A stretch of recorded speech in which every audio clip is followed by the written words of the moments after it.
Deus sempre ouve a nossa oração? Veja, essa é uma pergunta interessante e a resposta da Bíblia é nem sempre.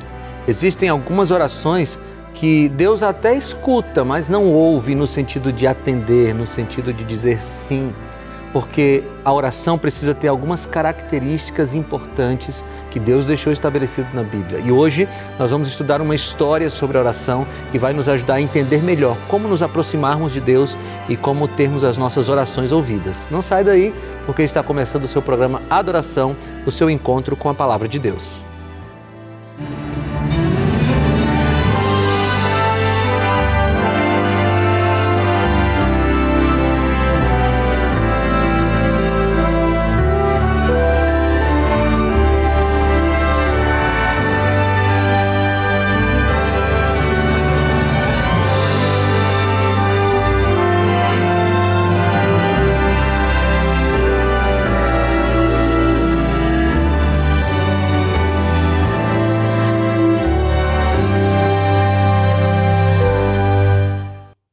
Estamos no ar com o seu programa Adoração. Que bom ter você aqui conosco. Eu espero que você já esteja aí com a sua Bíblia na mão, uma caneta, talvez um caderno para você ir anotando as ideias que você vai tendo aí enquanto estuda a palavra. Mas eu quero te oferecer uma revista, a Revista Esperança, que tem tudo a ver com o tema de hoje. É a Revista Esperança, Deus Me Ouve. Olha que capa bonita, ó. Está vendo aí, ó, a capa da revista Deus Me Ouve, e eu quero te mostrar o interior dessa revista também. Vou abrir aqui para você, ó. Nós temos aqui, por exemplo, essa é a lição de número 5, ó, a oração e perseverança. Essa lição é a lição número 5, mas nós temos várias outras lições, olha. Veja que material bonito, colorido, e vai te ensinar mais sobre a oração. Veja, essa revista foi preparada pela Escola Bíblica da Novo Tempo para ser sua. Aqui na Novo Tempo, a gente não vende materiais de estudo bíblico. Essa revista teve um custo, sim, mas ela já foi paga pelos Anjos da Esperança. Se você não sabe, os Anjos da Esperança são aqueles que mantêm a Rede Novo Tempo no ar. E eles também nos dão condições de produzir, imprimir e enviar para a sua casa sem custo algum. Você não está ouvindo errado, não. Você não vai pagar o custo da revista, você não vai pagar a taxa do correio, nós pagamos tudo. Por quê? Porque aqui na Novo Tempo, o nosso grande objetivo é que você conheça mais a Palavra de Deus. Aliás, a Rede Novo Tempo de Comunicação existe para que você conheça mais a Palavra de Deus. Por isso a gente envia guias de estudo da Bíblia de graça para as pessoas. É só você pedir. O nosso WhatsApp é o 12982444449. Vou repetir para você salvar no seu celular aí como contato de WhatsApp da Escola Bíblica da Novo Tempo. 12982444449. Nesse WhatsApp você manda uma mensagem: quero a revista Esperança, Deus Me Ouve. Ou quero a revista sobre oração. A gente vai saber qual é também, tá bom? E aí nós vamos enviar para sua casa sem custo algum. Ou você pode ligar durante a semana de 8 da manhã até as 10h30 da noite para o número 0 operadora 12 2127 3121. 0 operadora 12 2127 3121. Nós também temos um site, é o novotempo.com/escola bíblica. Lá você também encontra essa revista, faz o seu próprio cadastro e a gente vai enviar para sua casa sem custo. Agora eu quero convidar você para a gente orar, para a gente começar o nosso estudo. Vamos lá? Senhor, nós vamos abrir Tua Palavra agora e queremos que o Senhor fale conosco. Nos ajude a entender, Senhor, o que é a oração e como nós podemos ter uma oração eficaz. Te pedimos isso em nome de Jesus. Amém. Abra sua Bíblia, por favor, em Lucas, capítulo 18. O Evangelho de Lucas, no capítulo 18. E nós vamos estudar a parábola da oração eficaz, ou a parábola do fariseu e do publicano. Aí, aqui na minha Bíblia, o subtítulo é a parábola do fariseu e do publicano. Essa parábola fala sobre oração. Aliás, Jesus ensinou várias vezes sobre oração. O Evangelho de Lucas, ele é marcado de maneira especial por uma aproximação de Jesus com aqueles que eram excluídos da sociedade, com aqueles que eram menos prováveis de se tornarem pessoas de Deus. E aqui nesta parábola você tem duas figuras. Tem o fariseu e o publicano. Mas antes de explicar essas figuras, eu quero ler com você o texto. Você pode ler comigo, por favor? Lucas capítulo 18, nós vamos do 9 até o 14, tá bom? Vamos ler toda a parábola, depois eu vou explicar para você. Diz assim: Jesus também contou esta parábola para alguns que confiavam em si mesmos, por se considerarem justos e desprezavam os outros. Dá só uma paradinha aqui. Qual era o objetivo de Jesus ao contar esta parábola? Aqui está o objetivo. Ele contou para aqueles que confiavam em si mesmos e, por se considerarem justos, desprezavam os outros. A gente entender o objetivo dos textos da Bíblia é muito importante, muito importante. Por quê? Porque agora, quando você for ler a parábola, você não vai querer impor à parábola, por exemplo, aquilo que você acha que ela diz, né? Por que Jesus contou essa parábola? A resposta está no versículo 9. Ele contou para dois grupos, ou um grupo que tinha duas características. Gente que confiava demais em si mesmo e gente que se considerava justo e por isso desprezava o outro. Aqui já tem inclusive uma repreensão, né? Você não pode e eu não posso, nós não podemos confiar em nós mesmos. Porque já dizia o profeta Jeremias, o coração do homem é enganoso. Não podemos confiar em nós mesmos. E pior do que isso, nós não podemos nos considerarmos tão justos a ponto de desprezarmos o outro. Todos nós estamos na mesma condição. Escuta bem o que eu vou te dizer. Todos nós estamos na mesma condição. E que condição é essa? A condição de pecadores. Eu não sou menos pecador do que você. Você não é menos pecador do que eu. Nós não somos menos pecadores do que um líder religioso e não somos mais pecadores do que qualquer líder religioso. Por quê? Porque o pecado, amigos, não é uma atitude apenas. O pecado é uma condição humana. Se você conseguisse passar, por exemplo, essa semana toda sem cometer nenhum ato pecaminoso, você ainda seria tão pecador quanto é hoje. Por quê? Porque o pecado não é apenas um ato. O pecado é uma condição. Nós somos pecadores e seremos até um dia sermos transformados por Jesus na sua volta.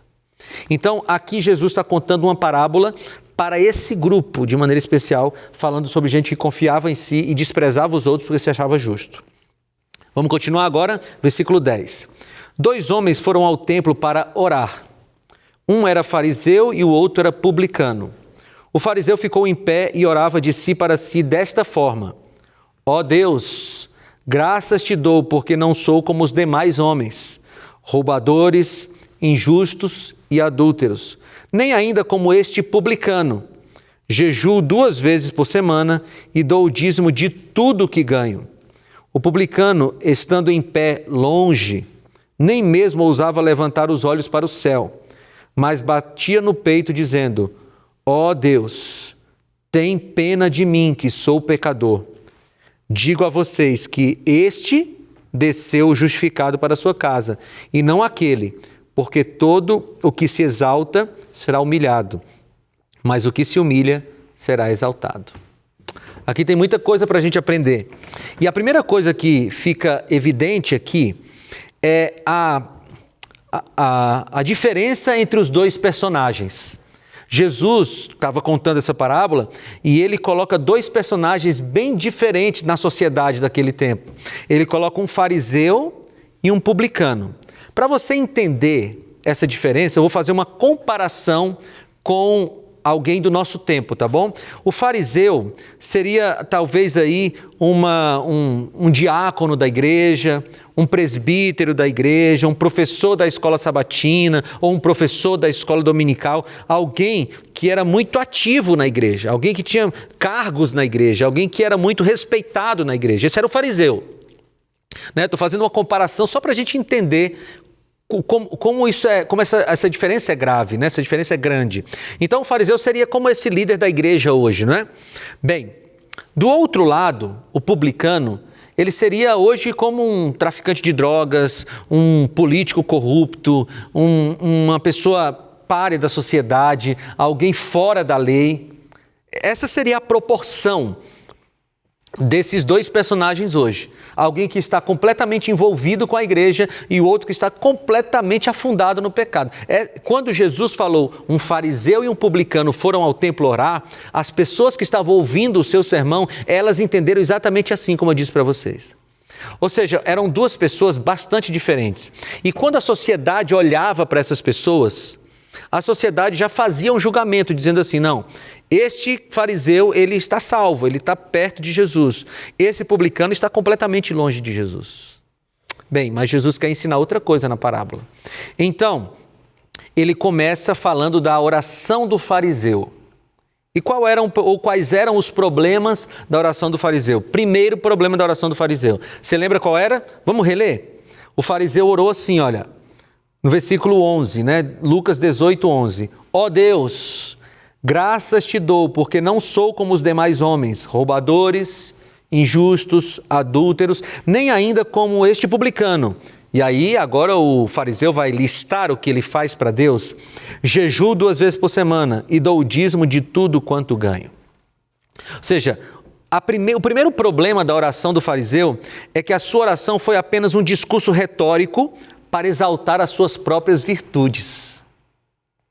O que o fariseu fez foi o seguinte, ele chegou no templo e ele orou em voz alta, dizendo assim, Senhor, eu sou muito bom, Senhor. Olha o que eu faço, Senhor. Eu jejuo 2 vezes por semana, eu dou o dízimo de tudo que eu ganho. Senhor, eu não sou como essas outras pessoas, eu não sou um adúltero, eu não sou um roubador. O primeiro problema do discurso aqui, da oração do fariseu, é que era uma oração só para aparecer. Só para aparecer. Ele queria que as pessoas percebessem que ele era bom. Segundo problema da oração do fariseu, a sua oração não se dirigia precisamente para Deus. Embora ele fale no começo aqui do versículo, ó Deus, ele não está falando para Deus. Ele está falando para si e para as outras pessoas. O fariseu estava dizendo assim, vejam como eu sou um bom cristão, vejam como eu sou um bom religioso. A oração que o fariseu estava fazendo não era uma oração de um coração sincero falando com o seu Deus, não. Ele só estava querendo se apresentar para Deus e para os seres humanos como alguém que merecia muitas coisas de Deus. Era uma oração que era só uma apresentação de um currículo religioso. Terceiro problema com a oração do fariseu. Essa oração estava fora dos princípios de Deus. Fora dos princípios de Deus. Como assim? Você lembra da oração modelo que Jesus ensinou? Mateus capítulo 6. Ele diz assim, Pai nosso que estás nos céus, santificado seja o teu nome. Venha o teu reino. Seja feita a tua vontade, assim na terra como nos céus. O pão nosso de cada dia nos dai hoje. Perdoa as nossas dívidas, assim como nós perdoamos aos nossos devedores. E não nos deixes cair em tentação, mas livra-nos do mal, pois teu é o reino, o poder e a glória para sempre. Amém. Você percebe que a oração modelo, a oração que Jesus nos ensinou, ela tem mais a ver com Deus do que conosco? É o Pai nosso. Venha o teu reino, seja feita a tua vontade. O fariseu estava orando fora dos princípios da oração. Amigos, a gente precisa aprender que a oração, ela deve nos levar a abrir o coração a Deus, mas o foco da oração é Deus. Até porque, amigos, não há poder em quem ora, há poder em quem ouve a oração. É interessante que às vezes a gente ouve, como pastores a gente ouve assim, pastor, ora por mim, porque a sua oração é mais poderosa que a minha. Veja, não existe isso. Não existe. Porque o poder não está em quem ora. O poder está em quem ouve. Não existem pessoas que têm orações mais poderosas. Existem pessoas que são mais próximas de Deus. Sim, isso existe. Deus não tem filhos prediletos. Deus tem filhos mais íntimos. Isso é verdade. Mas você pode ter uma oração muito, muito eficaz. Sabe por quê? Porque o poder não está em quem ora. O poder está em quem ouve a oração. Por isso que a oração do fariseu foi tão ruim, porque ele estava orando fora dos princípios da oração e ele estava falando de si para si. Quer ver mais um problema na oração do fariseu? Ele diz que a oração se baseava na misericórdia de Deus, ou não se baseava na misericórdia de Deus, mas na confiança própria. Aqui tem outro problema da oração do fariseu. Ele não estava confiando na misericórdia de Deus, ele estava confiando na sua própria bondade. E aqui eu quero destacar uma coisa na oração do fariseu. Quando ele diz assim, olha, eu jejuo 2 vezes por semana, eu devolvo o dízimo de tudo que eu ganho, eu não sou um adúltero, eu não sou um roubador. Essas coisas em si não são ruins. Pelo contrário, Deus espera que nós não sejamos adúlteros, Deus espera que nós não roubemos, Deus espera que a gente tenha práticas espirituais como o jejum, Deus espera que nós sejamos fiéis nos dízimos e nas ofertas, Deus espera tudo isso de nós. O problema do fariseu não era fazer essas coisas, você entende? O problema do fariseu era fazer essas coisas achando que ao fazer essas coisas ele ganhava méritos com Deus. O problema do fariseu era fazer essas coisas pensando que ao fazê-las ele ganharia créditos no céu, ele ganharia mais prestígio com Deus. Esse era o problema. Nós não podemos usar esse texto aqui para dizer, tá vendo? Não precisa ser fiel à esposa, ao marido, não precisa ser honesto, não precisa fazer jejum, não precisa devolver dízimo. Não é essa a questão aqui no tema. O tema desse texto, dessa parábola é como orar. Não há aqui uma condenação à devolução do dízimo, não. Tem que devolver o dízimo, tem que ser fiel à esposa, ao marido, tem que ser honesto, tem que jejuar, orar, ler a Bíblia, tem. Mas lembrando que essas coisas não nos dão crédito diante de Deus. Essas coisas só nos aproximam de Deus, aquele que nos dá misericórdia, nos dá a sua graça, nos dá a salvação. Então, o fariseu, ele estava confiando nos seus próprios méritos. Na oração do fariseu, ele louvava a si mesmo, não a Deus. Esse é o quinto ponto. Interessante isso, né? Porque veja, lá na oração modelo que eu falei para vocês, começa assim, Pai nosso que estás no céu, santificado seja o teu nome. A oração que Jesus nos ensinou exalta o nome de Deus, mas a oração que o fariseu estava fazendo exaltava o seu próprio nome, exaltava as suas próprias atitudes. E amigos, ao fariseu falar isso, ele estava tentando se exaltar diante de Deus. E por isso que lá no final da parábola diz que os humilhados serão exaltados, mas quem assim se exalta será humilhado. A oração não é para você chegar diante de Deus e contar para Ele como você é bom. Sabe por quê? Porque Deus sabe como nós somos ruins. Escuta bem o que eu vou te dizer. Não adianta a gente chegar diante de Deus e fazer uma lista das coisas boas que nós temos, uma lista das coisas boas que nós somos. Porque Deus nos conhece profundamente e Ele sabe, inclusive, quando nós fazemos uma coisa boa com uma intenção ruim. E isso é possível, fazer uma coisa boa com a intenção ruim. O fariseu estava tentando se exaltar diante de Jesus. Agora, nós já analisamos a oração do fariseu, né? Vamos para a oração do publicano? Bem, na oração do publicano nós temos outras características. Primeira coisa que o publicano fez, que recebeu o elogio de Jesus. Ele reconhecia a sua condição pecaminosa. Vamos reler a oração do publicano, aqui no versículo 13. Diz assim, o publicano, estando em pé, longe, nem mesmo ousava levantar os olhos para o céu, mas batia no peito, dizendo, ó Deus, tem pena de mim, que sou pecador. Amigos, o publicano nos dá uma grande lição aqui, porque a primeira coisa que ele fala para Deus, aliás, sua oração registrada aqui na parábola, é uma oração que reconhece a sua condição pecaminosa. E veja, todos nós pecamos. Você quer ver? Abre sua Bíblia em Romanos, capítulo 3, versículo 23. Livro de Romanos, capítulo 3, versículo 23, diz assim, Pois todos pecaram e carecem da glória de Deus. Todos pecaram. Agora vai lá para o capítulo 6 de Romanos, versículo 23, diz assim: porque o salário do pecado é a morte, mas o dom gratuito de Deus é a vida eterna em Cristo Jesus, nosso Senhor. Ou seja, o publicano, ele sabia quem ele era e ele sabia o que ele merecia. E aqui tem uma dica da oração eficaz. Nós já vimos o que não fazer com a oração do fariseu. Agora vamos ver o que a gente deve fazer. E a primeira coisa que a gente aprende com o publicano é: chegue diante de Deus, reconhecendo quem você é e quem você não é.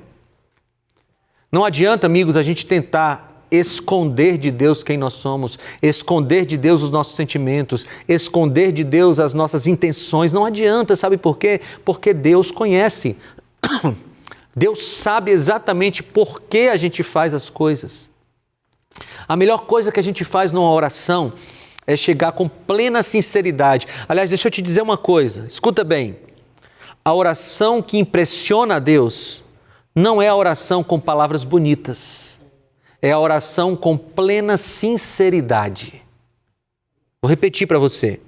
A oração que impressiona a Deus não é a oração com palavras bonitas, é a oração com plena sinceridade. O publicano chega diante de Jesus, chega diante do templo e ele diz: eu sou pecador. Primeira coisa, ele reconhecia a sua condição pecaminosa. Agora, a segunda coisa, ele reconhecia que só em Deus havia solução para a sua situação. Segunda coisa que a gente precisa aprender com esse publicano, ele sabia que era pecador. Falei para você no começo que ele seria equivalente hoje a um fora da lei, seria equivalente hoje a uma pessoa que a sociedade rejeita. Muito bem, mas ele sabia que a solução para os seus problemas vinha de Jesus. Aqui há uma oposição com a oração do fariseu, não é?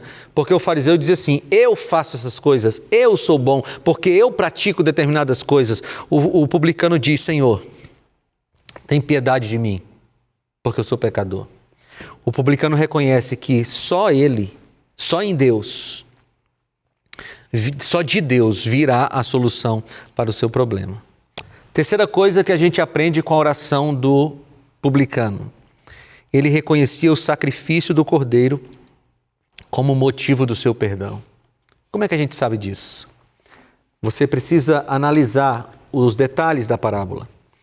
Porque Jesus falou que 2 homens foram ao templo para orar. As pessoas iam orar no templo em diversos momentos, mas existia um momento especial em que as pessoas iam orar no templo. Era na hora do sacrifício, da manhã ou da tarde, às 9 da manhã ou às 3 da tarde. Essa parábola, essa cena possivelmente acontece na hora do sacrifício. E você vê ali, olha, diante do sacrifício, o fariseu diz assim: eu sou bom, eu faço um monte de coisas. O publicano não tem nem coragem de levantar os olhos. Ele só bate no peito e diz: Senhor, tem piedade de mim. O publicano está vendo o sacrifício. Ele sabe que o cordeiro está morrendo. E ele sabe que só a morte do cordeiro tem condições de sanar a sua vida pecaminosa. Amigos, não tem outra solução. Você não vai conseguir ser salvo porque você foi bonzinho ou boazinha.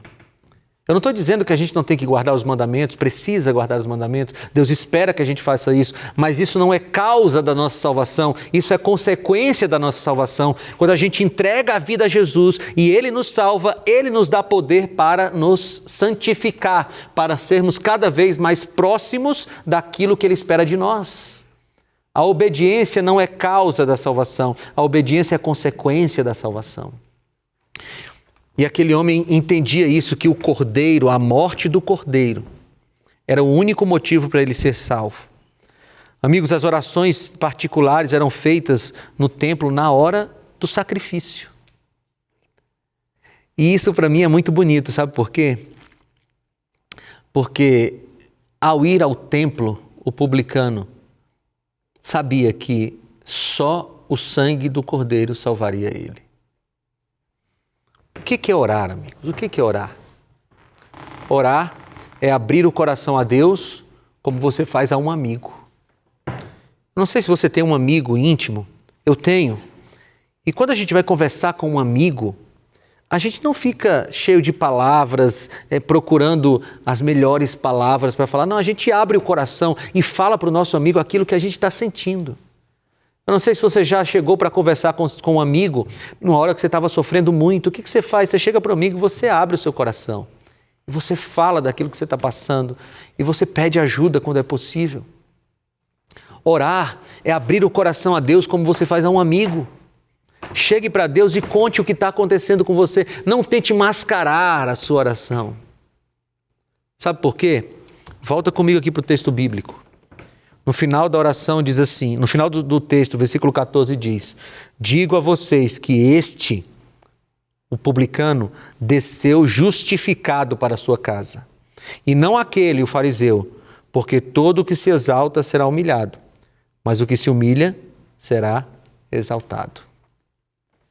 Tem uma coisa nesse texto que eu deixei aqui para o final. Porque quando o publicano foi orar, tem um detalhezinho na descrição de Jesus. A Bíblia diz que o publicano batia no peito. O publicano batia no peito e dizia: Senhor, tem piedade de mim. Senhor, tenha piedade de mim. Por que ele estava batendo no peito? Há um significado para isso. Quando alguém batia no peito, naquele contexto, naquela cultura, estava dizendo assim: Senhor, eu não aceito esse coração. O Senhor conhece esse coração. O Senhor sabe o que tem nesse coração. Senhor, eu bato no peito porque eu não aguento mais viver como eu vivo. Eu não aguento mais ser quem eu sou. Senhor, tem misericórdia de mim, o publicano dizia. E porque o publicano chegou diante de Deus dizendo assim: Senhor, eu não aguento mais. O Senhor precisa mudar meu coração. Ele desceu justificado, é a palavra da Bíblia. E o que é justificação? Justificação é o ato de Deus declarar justo alguém que não é, porque Jesus atribuiu a essa pessoa a sua justiça. Ou seja, sabe qual é a oração que Deus ouve? Sempre é a oração de um coração arrependido. A oração de um cristão que não aguenta mais ser quem é, mas quer que Jesus mude o seu coração.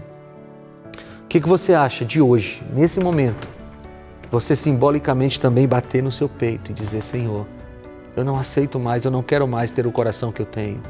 Eu não quero mais ter as inclinações que eu tenho, eu não quero mais cometer os pecados que eu cometo. Senhor, por favor, tem misericórdia de mim e muda o meu coração. E se você sinceramente fizer essa oração, você vai ouvir o que foi falado sobre o publicano.